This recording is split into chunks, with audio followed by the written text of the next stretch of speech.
नमस्कार. सर्व शेळी पालकांचं वैविगोट फार्म मावल्या होड्या या चॅनलवरती स्वागत करतो. बघा, आपल्या शेडवरती एक रात्री थोडासा दुर्घटना घडली. दुर्घटना म्हणजे आपली मोठी पायल बिटलची बकरी, हिला पॅरालिसिस झाला. सारखं एका अंगावरती खाली पडणं, हातपाय जास्त फटफट फटफट करत नाही. बघा, ही कंडिशन बघून घ्या.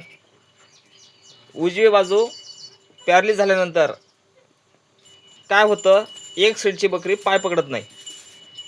लेफ्ट साईड राईट साईड दोन्हीपैकी एक कोणती तरी बाजू अर्धांगवायू, कोणी पॅरालिस बोलतं, कोणी अर्धा अंगवायू बोलतं, कोणी म्हणतं सर्रा बोलतं, कोणी लखवा बोलतं. ही अशी घटना रात्री 11:30 वाजता आपली घडली. लाईट नसल्यामुळे रात्री मी व्हिडिओ शूट नाही केला. पण शेळी पालक मित्रांनो, विषय समजून घ्या. अशी जर घटना आपल्या शेडवरती झाली तर ट्रीटमेंट आपण काय काय करायला पाहिजे. सर्वात महत्त्वाचं ट्रीटमेंट, सुरुवातीला आपल्या शेडवरती नेरोकाइन प्लस सिरप पाहिजे, निर्वेम फोर्ट इंजेक्शन प्लस टॅबलेट पाहिजे. 2 आयटम झाले. किंवा मेकावेट एक्सेल इंजेक्शन पाहिजे, किंवा नेरोकाइन एक्सेल इंजेक्शन पाहिजे. हे ट्रीटमेंट लगातार 3 दिवस करायची. बकरी ऑटोमॅटिक ओके होती. का होतं, काय घडतं ह्या गोष्टी? तर हिला पॅरालिसचा स्ट्रोक रात्री का बसला? थंडी नाही, पाऊस नाही, सध्या का बसला? कसा बसला असेल? काय झालं असेल नेमकं अचानक?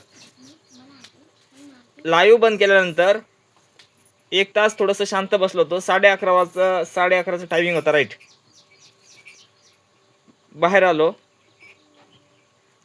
धडाल सारखा आवाज आला.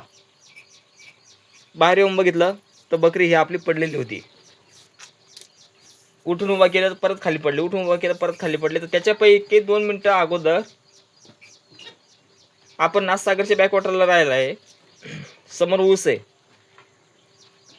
डुकराची धुंड, डुकराचा कळप पळाला आणि कळप पळाल्यानंतर आपला कुत्रा इतका जोरात त्यांना भुकला आणि पूर्ण आपल्या जेवढ्या शेळ्या शेडमध्ये होत्या तेवढे पूर्ण उभं राहिल्या, घाबरल्या. आणि ही बकरी जास्त घाबरल्यामुळं ही डायरेक्ट हिला पॅरालिसचा स्ट्रोक बसला. मी पहिलं बी लाईव्हमध्ये या गोष्टी सांगितल्या होत्या. हे बघा, एक साईड, हे डावा पाय, हे बघून घ्या. ओके झाल्यानंतर मी आता डेमो सोडतो तुम्हाला. ओके झाल्यानंतर मी थोड्या त्याची रात्री पण ट्रीटमेंट केली. आज थोड्या वेळानंतर ते आपण त्याची ट्रीटमेंट करणार आहे. बकरी ओके झाल्यानंतर मी व्हिडिओ सोडतो, कारण की ती चालायच्या वेळेस सारखी खाली पडते. कंडिशन बघून घ्या. हे थरथर कापणं, बॅलन्स पकडत नाही, कंबर बॅलन्स पकडत नाही, हातपाय बॅलन्स पकडत नाही तिचे. आता 2 घंट्यापासून रोज करायला लागली आपण ट्रीटमेंट केल्यानंतर. उजवी बाजू हा पुढचा पाय आणि तो पाठीमागचा पाय. हे बघा, थरथर कापतं. ओके झाल्यानंतर बी मी व्हिडिओ सोडतो. पण का घडलं हे, कशामुळे घडतं? अचानक एकतर थंडीमध्ये घडतं हा प्रॉब्लेम, नाहीतर बकरी जर घाबरली त्यावेळेस. अचानक कुत्रा भुकला, पूर्ण बकऱ्या आपल्या उभ्या राहिल्या आणि इतक्या घाबरलेल्या होत्या, बेजारल्यासारख्या. पूर्ण साईडमध्ये इकडे तिकडे पळायला लागले.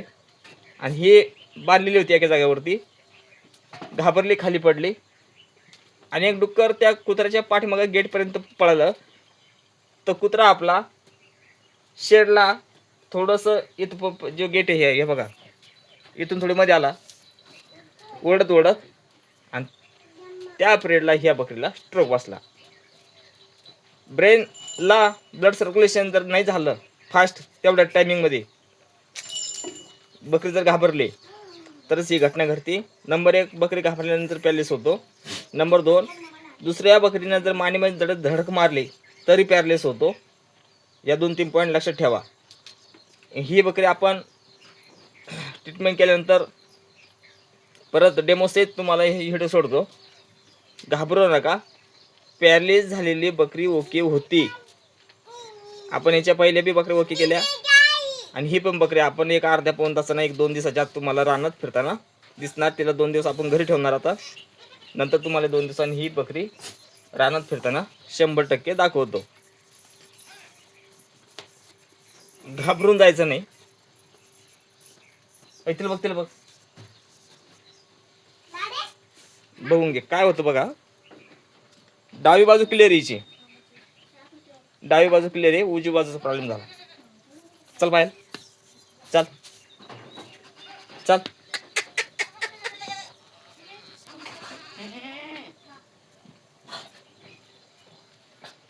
चल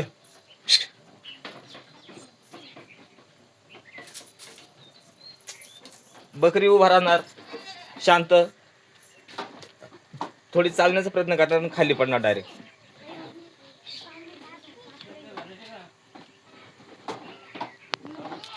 चला धन्यवाद. व्हिडिओ जर आवडला असेल तर लाईक करा, शेअर करा. चॅनल ओवी गोट फार्म आवड सबस्क्राईब करा. धन्यवाद. भेटू पुढच्या व्हिडिओमध्ये. डेमो सहित रिझल्ट दाखवतो. हे बघा कंडिशन मगेच.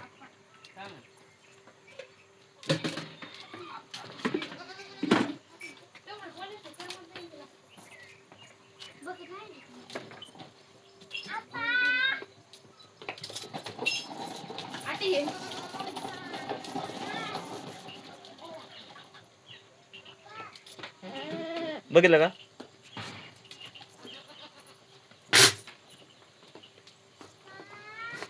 इतकी मोठी बकरी बघा.